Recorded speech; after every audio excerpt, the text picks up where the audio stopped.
your life is on the line and you know that you're on an oxygen tank and they're going to put two in your head, see what you do. Because the bottom line is that me, I'm one person. I can never miss. Guy's not being loyal to you. How could you be loyal to him? Yeah. And whether you're your father or not. So, you know, but it's always been hard because it was my father. The word came down, this guy had to go. You know? We didn't know nothing about him until the last minute. And I liked him. I liked Billy. He was a nice guy, but... Welcome to the show. In real life, if that guy would have met with Maya, and Maya told him, I know you were talking with the feds, there is no way in hell Maya was going to tell him, but I like you and I'm going to let it pass. Maya would have killed him right there. Welcome to another episode of Chattin with Staxx. I'm your host, Bill Staxx, and today I got Anthony Luciano Raimondi. And he finally lit the cigar, man. Yeah, right? What is it, a special occasion? No, I'm outside. I'm outside, that's why. Yeah. So, I want to talk to you today about some of the rackets that you guys had back in the day. Oh, Bill, before we get into that, I got to clear something up, all right? Yeah. Who's the moron who turned around and told you that I wouldn't be able to get near the Pope because his bodyguards would have killed me? Who's the moron? Someone left a comment like that. They said, you wouldn't be able to get close to the Pope because the security would have killed you. You know, you got the guy's name? I don't remember the exact name, but it was a comment left on one of the videos we did. All right. Well, first of all, let me explain. To the guy who turned around and told you that the Pope security would have killed me, first of all, it's the Swiss Guard, number one. Number two, if the moron, jerk-off idiot, and jerk-off that he is, who made that comment, if he read my book, he would know that I said that Paul Jacob Marcinkus, who was the head of the Vatican Bank, who was the top cardinal there, was my cousin. All right? Belforte is my cousin. Rubio is my cousin. And Rubino is my cousin. They're all my cousins. They were all cardinals out there in the Vatican. That's how I was able to get next to the Pope with them. That's how I got introduced to him. So, but evidently the moron probably either didn't read my book or the stupid jerk-off, he might have read it, but he didn't understand what he was reading. And he's a bigger jerk-off because if he listened to my podcast and he didn't understand my podcast, he better go back to fucking school and learn how to read and write. He's a fucking idiot. And if he wants to make another comment, let him to make a comment, tell him to put his name in there, and I'll talk to him. But he's a fucking moron for even saying that. Which shows either he didn't read my book or he didn't see my podcast. And if he read my book and seen my podcast, then his brain couldn't comprehend what he was reading or hearing because he's a fucking moron. Probably got the IQ of a fucking peanut. People watch things like this and they hear stories and they run with whatever they think the narrative is. You know what I'm saying? Yeah, but you know what? If you're going to make a comment, either read the book or listen to the podcast. This way you know what the hell is being said. Yeah. And what the fuck is going on? People think they know, man. Angle to everybody, just tell them because I'm in my car right now. Yeah. So, what are some of the rackets you guys were involved with back in the day? Oh, we had every fucking thing from shakedowns to loan sharking, extortion, numbers, sports, horses, after-hour clubs, social clubs. What do you think? Melting the silver quarters down and taking the silver out of it. You know, years ago, we used to get when silver started going up in value, and we found out that quarters and dimes and 50-cent pieces and $half were all pure silver, we used to melt it down. Yeah, you get more money. Silver. Yeah, and I used to pour it into the little molds that were like troy ounce molds, and we used to sell it. You got to remember, you were getting, say, a 4 quarters, which would be $1. Now, you melt down 4 quarters, you're getting an ounce of silver. Now, that costs you $1. Now, follow me. It costs you $1. At that time, we were getting like $70, $80 an ounce for silver. We used to pour in the mold and sell it. We would take quarters, $0.50, $half, every fucking thing, huh? That's crazy, man. Yeah, I've never heard. I It never. was illegal too, but it was illegal what we were doing also. Yeah, it's illegal to deface money. Period. Listen, if I got $1 in quarters, and that dollar, if I melt it down and take the silver content down, it's bringing me back $70. I'll melt every fucking quarter I get my hands on. I don't give a fuck, legal or not legal. I'm melting it down. Me too. I That's would how too. and even dimes. Dimes used to make. You needed 10 dimes to make an ounce of silver. You melted them down and took all the silver content out of them. Like 50-cent pieces were, that was like an ounce of silver, half ounce of silver in there. Silver dollars, depends. If they were like Morgan City where they had value, you didn't touch them. If they were regular silver dollar with no value, you melted it down. So that $1 brought you $70. The fuck out of here. I'm not going to melt it down. Why? The government does it. Hell yeah, I would have did it too, man. Yeah, but where do you get these silver quarters from? They were all over the place. Well, you got to remember back then when this was around, quarters were all over the place. 50-cent pieces. Yeah, it's a lot of vending machines and shit. Right. They were making them with silver up until 1964. Up until 1964. We were melting all this down in the 70s. When we found out what was going on, we used to scour guys, tell guys go around, get us the 50-cent pieces, silver dollars, dimes, quarters, and we gathered it all together. We used to go like into a bank. You walk into a bank, you buy a roll of quarters, you get maybe half of them of 1964 at that time. Then 50-cent pieces, and you go back and forth with it. Yeah, I think it would be hard to get your hands on silver quarters now, man. Now, yeah, very hard now. Yeah, I mean they're like, it's very, very rare if you pull one up outside if you have to buy one. Yeah. Then we had another scam with the funny money. We used to have the counterfeit money. We had a printer. We made up. We had a check writer. We used to make fraudulent checks because we had guys in the bank. So we used to get a check writer. So say the guy at the bank gives me your information. I had the check writer.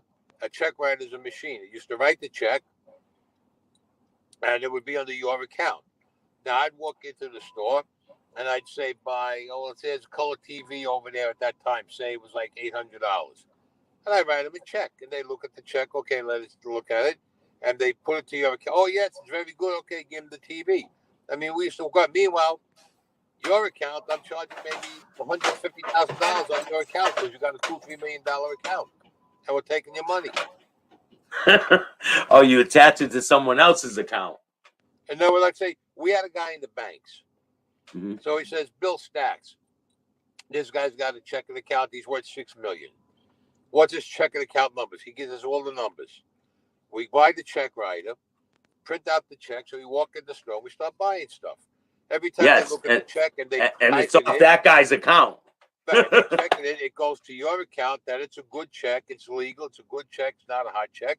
Okay, they give you the stuff and you walk out. Meanwhile, I'd sign your name, somebody else would sign your name. We used to walk into jewelry stores and buy watches. $15,000. I'll never forget, we walked into fucking what was it, Cartier in Manhattan. I walked out. I'm talking about this is back in the 70s. Mm-hmm. I saw a Cartier and 18-karat gold watch, solid gold, thick band, loaded with diamonds inside and outside, specially made. At that time, the watch went for about, I think it was about 18,000. I says 18,000. I said, it's not costing me nothing. I walk, I said, give me that watch. Boom, boom, boom. I write out the check. The guy looks at the check. He goes, I'll be right back. He goes in the back. He comes out. He goes, is there anything else you would like to purchase? So right off the top, we had it by the balls. As soon as he says anything, I say, yes, there is. I bought a bracelet.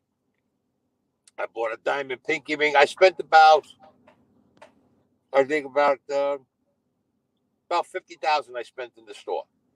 In that store. Gave him the check. Off the other guy's account, right? Right. As soon as the first check cleared, the guy says, is there anything else you want? Yeah. I went walking out there. I'll tell you what I had. I had a watch. I had a diamond pinky ring. I had a bracelet.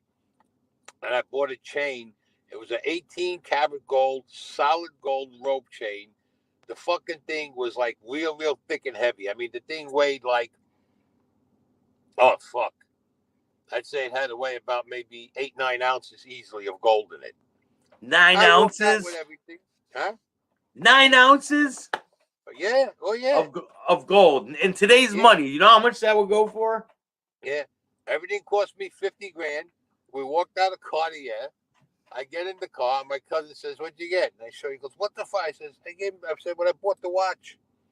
He had to check it. He says, "Right." He came back out. He says, "Is there anything else you would like to buy?" I said, "So fuck it." We started buying other things. That's all. And we just kept buying and buying.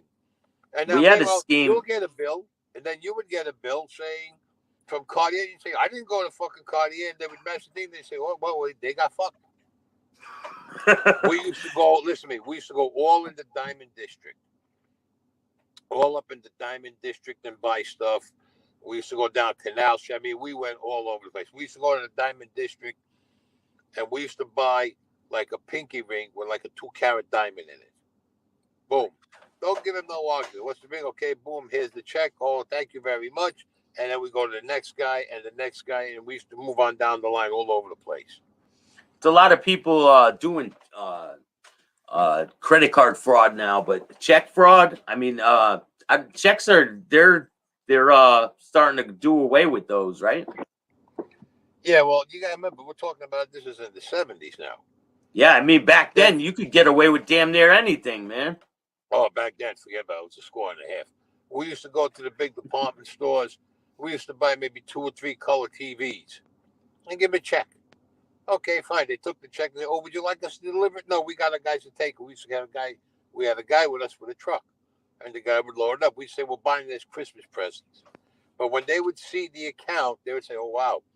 Hey, this guy's checking account's got $3 million in it. Yeah, this is a good check. It's not a phony check. It's not a forged check. It's a good check." Boom, they give it to us. And the funny part, I'll make you laugh, they would even carry it out to the fucking truck and put it on the truck for us. Yo, and one I of would give them a tip, and I would give the guys a tip. Believe it or not, and I would give the guys a tip, and we would go to the next store. And the next Crazy Eddie's, we took him, and I think we took Crazy Eddie for about $5 million. That's how much crazy, checks man. we did in the Crazy Eddie stores. I mean, we hit him up for about $5 million. So you would have people in the banks that would work with you on these schemes. Yeah, exactly. That's the only way you could do it. That you knew you had a good deal. They worked with us in the bank. Naturally, we threw them a piece of the action. You know, you had to throw them a piece of the action. Nothing is for nothing in this world, but it was well worth it. It was well worth it, man. You know what I'm talking about. You got Did Meyer put you onto any schemes? The what? Did Meyer put you onto any schemes when you met Meyer? That was Meyer's scheme. Oh, that was Meyer his? was the one with melting the silver and the gold and everything. That's all his stuff. Yeah. Have you, That's all him. Did you see the movie yet? The Meyer Lansky movie? It. Yeah, I've seen it. What do you think about it? Disappointed. A lot of stuff I left out. I was very disappointed. I don't believe half of it. Half of it, I don't. Listen, I don't believe that Meyer turned around and told this guy, if you remember the scene where he says to him, "I know you've been talking to the feds and all that other bullshit." You I haven't seen the movie yet. Where did you watch it? I rented it. I bought it on the cable on my TV. Yeah, I think I'm gonna. Is it worth watching or no? Well, if you don't know anything about Meyer, I would say yeah, it's worth watching. It gives you a little bit of an insight. But the guy who wrote the book, the way he wrote the book, he has it where the FBI came to him and told him they wanted him to find out where the $300 million was that Meyer Lansky had. Anyway, make a long story short, he gets involved with some girl or whatever. And I mean, this totally took away from the story. Him getting involved with this girl, the FBI coming to him. And then he has it where him and Meyer are meeting, and Meyer tells him, "I know you've been talking to the feds, and I know they're looking for the $300 million. You know, there's consequences you have to pay and all this other stuff." And he says to him, Meyer, "But I like you, so let's continue." That's bullshit. He goes, "Let me tell you something. In real life, if that guy would have met with Meyer, and Meyer told him, 'I know you were talking with the feds,' there is no way in hell Meyer was going to tell him, 'But I like you and I'm going to let it pass.' Meyer would have killed him right there. Either that or Meyer would have said, 'You know what? We have no more to talk about.' Meyer would have went away, you know, he would have went back to his house or wherever he was going, that night or the next day, this guy would have disappeared.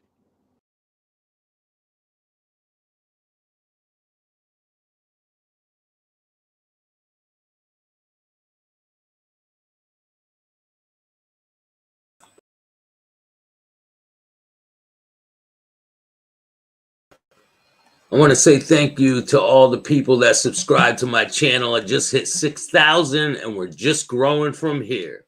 I appreciate all of you. Make sure you guys hit the like, subscribe, and notification bell so you can get my videos every time they drop. A lot of good content coming, so stay tuned.